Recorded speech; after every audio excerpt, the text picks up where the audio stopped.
Bismillahirrahmanirrahim. Assalamualaikum warahmatullahi wabarakatuh. Daun salam, daun katuk. Yang jawab salam kayaknya ngantuk. Saya ulangi lagi boleh ya?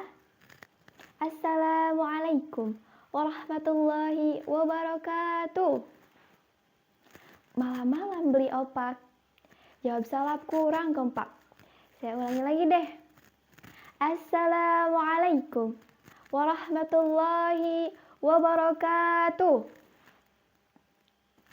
Daun peteuy daun salam dipeserna tembang tatang. Sing saha anu ngawaler salam didoakeun sing lunas hutang. Amin ya robbal alamin. Alhamdulillahillazi hadana li hadza wa ma kunna linahtadiya laula an hadanallah. Asyhadu an la ilaha illallah wa asyhadu anna Muhammadan abduhu wa rasuluh. Amma ba'd.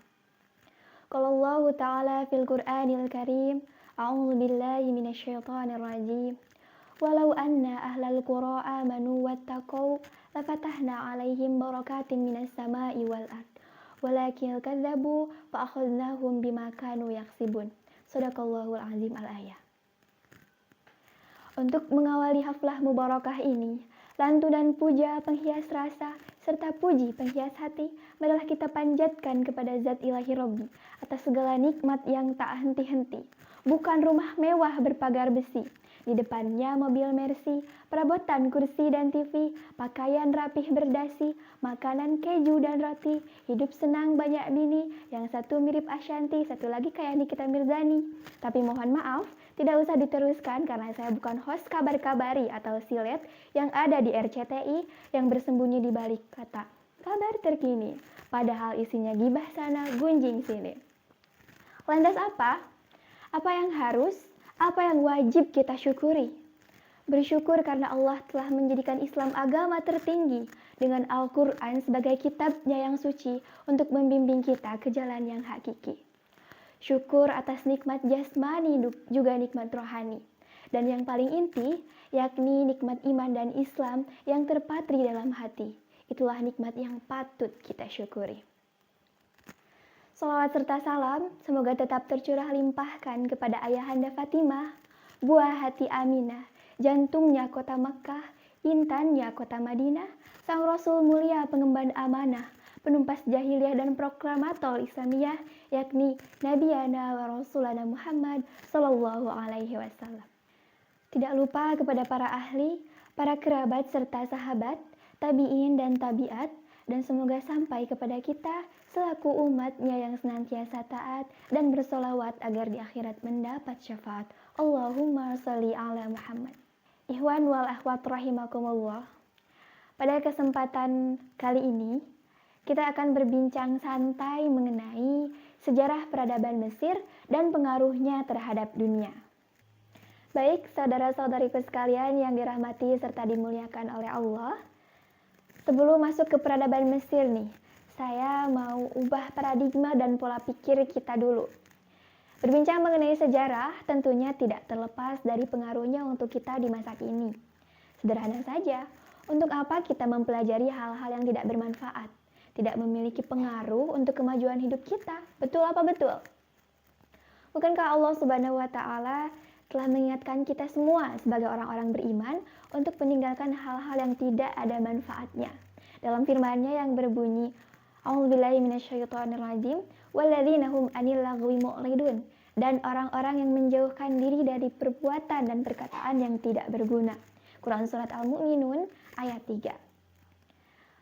Oleh karena itu, perlu kita ketahui, wahai saudara-saudariku sekalian, bahwa sejarah adalah ilmu yang sangat penting untuk kita.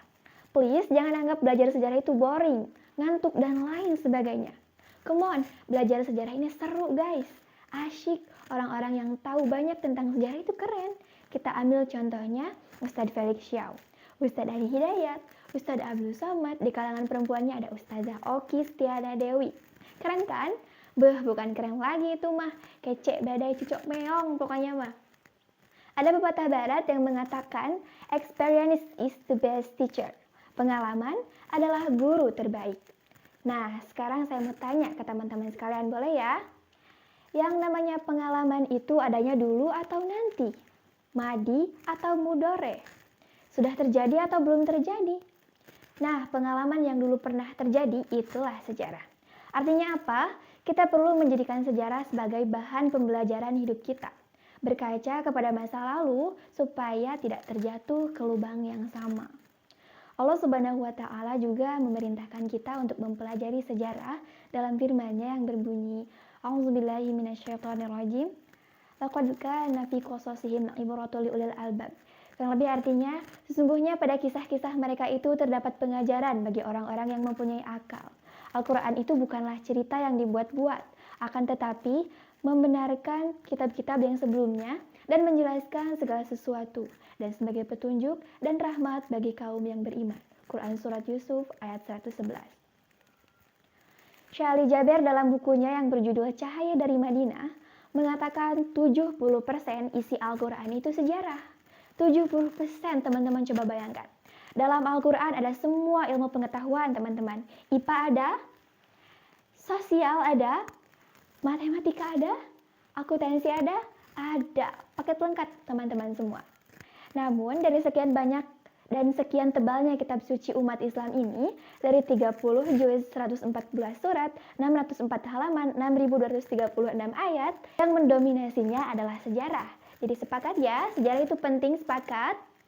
Sejarah itu seru, sejarah itu asik, belajar sejarah itu keren, sepakat?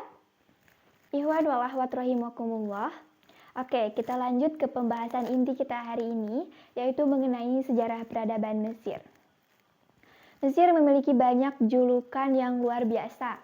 Negara tertua, negeri piramida, negeri Fir'aun, negeri Kinanah, Jazirah Anbiya atau tanah para nabi, tempat lahirnya sains dan teknologi, panggung pementasan sejarah, Dunya atau Ibu Dunia, dan disebut-sebut sebagai pusat sejarah peradaban Islam. Mengapa dunia menganggap demikian? Kita lihat berapa banyak pencapaian penting dari peradaban Mesir yang berhasil mengubah dunia.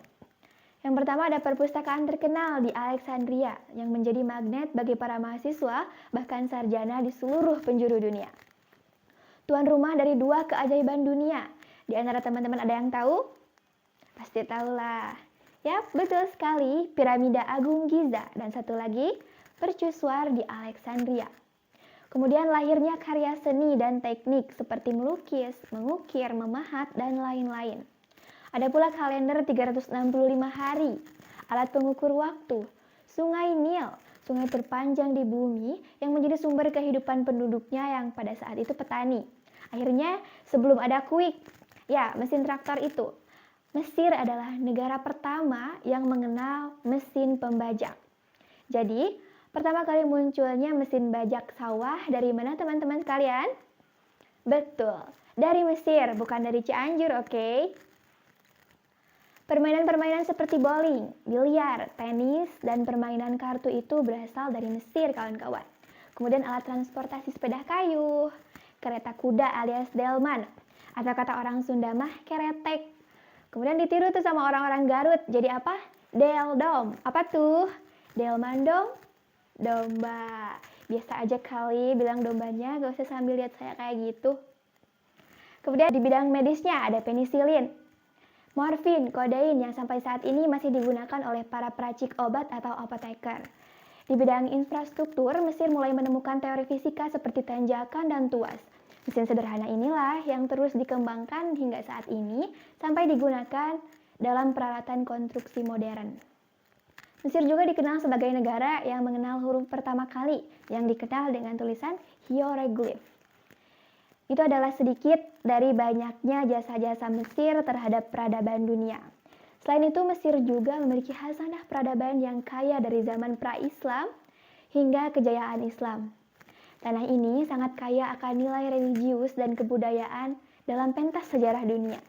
Inilah mengapa Mesir memiliki banyak julukan, di antaranya Dunya dan Jazirah Anbiya.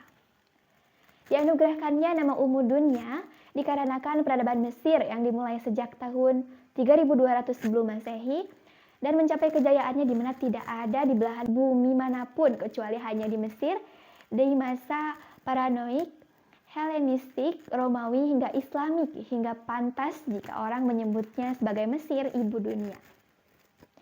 Sementara itu tersematnya nama Jazirah Anbiya yang memiliki arti tanah para nabi tak lepas dari kisah dan sejarah para nabi dan rasul yang diutus oleh Allah Subhanahu wa taala untuk berdakwah di tanah Mesir, termasuk di dalamnya kaum Bani Israel. Saudara-saudariku sekalian yang saya hormati serta dimuliakan Allah, yuk kita review bareng-bareng nabi dan rasul yang Allah utus untuk bangsa Mesir maupun yang pernah singgah di tanah Mesir. Yang pertama ada Nabi Idris alaihi salam. Sebagai orang pertama yang memperkenalkan baju pada manusia dengan metode jahit, menggantikan kulit binatang yang waktu itu sangat masyhur digunakan sebagai penutup tubuh. Kemudian ada Nabi Soleh alaihi salam yang makomnya masih tertengger kokoh di Gunung Tursina, tempat Allah Subhanahu wa taala memberi wahyu kepada Nabi Musa alaihi salam. Ada pula Nabi Ibrahim alaihi salam pernah singgah di tanah Mesir hingga menikah dengan Siti Hajar. Kala itu Siti Hajar merupakan budak dari salah satu raja berkuasa di Mesir. Dari Hajarlah kemudian lahir Nabi yang agung bernama Ismail alaihi salam. Tentang keperkasaan Fir'aun dan kesombongan Bani Israel, ya Allah utus dua rasul sekaligus untuk bangsa Mesir, yaitu Nabi Musa alaihi salam dan Nabi Harun alaihi salam, untuk meruntuhkan tirani, kecongkakan, dan kesombongan mereka. Sungguh kaum yang amat banyak mendapat nikmat, tetapi merekalah yang paling banyak menustakan nikmat Allah. Tak menutup kemungkinan beberapa di antara Fir'aun beriman kepada Allah, seperti pada masa Nabi Yusuf. Terkisahkan bahwa Nabi Yusuf menakjilkan mimpi tentang datangnya 7 tahun musim tanam dan 7 tahun musim paceklik setelahnya. Dengan demikian dapat disimpulkan bahwa Nabi Yusuf alaihissalam menjadi Aziz Misr atau yang menduduki posisi penting dalam kerajaan Mesir. Setelah Nabi Yusuf menjadi pembesar di Mesir, beliau memboyong seluruh keluarganya untuk hijrah menuju Mesir.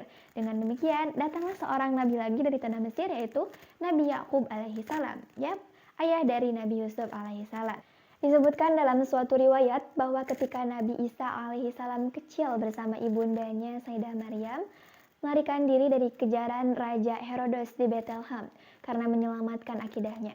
Mereka memilih berhijrah menuju Mesir dan memilih bersembunyi di sebuah gua. Hingga kini menurut kepercayaan Israiliyat dan pemeluk agama Nasrani mengatakan bahwa gua yang pernah ditempati oleh keluarga Sayyidah Maryam telah dibangun sebuah gereja bernama Gereja Abu Serga, yang hingga kini masih bisa memanjakan mata para turis yang datang ke Mesir. Begitu banyak peristiwa-peristiwa istimewa, kisah-kisah luar biasa, sejarah-sejarah besar yang terjadi di Mesir. Namun saya tidak dapat menceritakan semua. Pertama, karena keterbatasan waktu, dan yang kedua, karena keterbatasan pengetahuan saya. Jujur saya tidak tahu semuanya. Saya yakin teman-teman semua pasti lebih tahu dari saya, apalagi Bapak. Banyak kisah-kisah inspiratif Nabi kita yang berasal dari kota yang dijuluki Bumi Anbiya ini yang patut kita contoh dan kita amalkan. Namun, tidak sedikit pula kisah-kisah kedurhakaan, kesombongan, kisah manusia yang terlaknat seperti Fir'aun, Haman, Korun yang tidak boleh kita contoh. Saya berharap semua informasi sejarah yang telah kita kaji dan kita diskusikan bersama-sama ini bermanfaat untuk kita.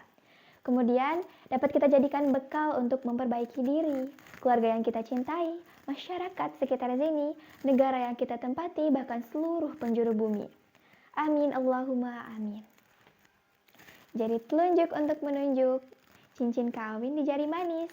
Kulihat teman-teman sudah mengantuk, tenang saja, ceramahnya sudah habis. Kiranya sekian yang dapat saya sampaikan. Ma asabaka min hasanatin faminallah wa ma asabaka min sayyi'atin famin nafsik. Wabillahi taufiq wal hidayah. Wassalamualaikum warahmatullahi wabarakatuh.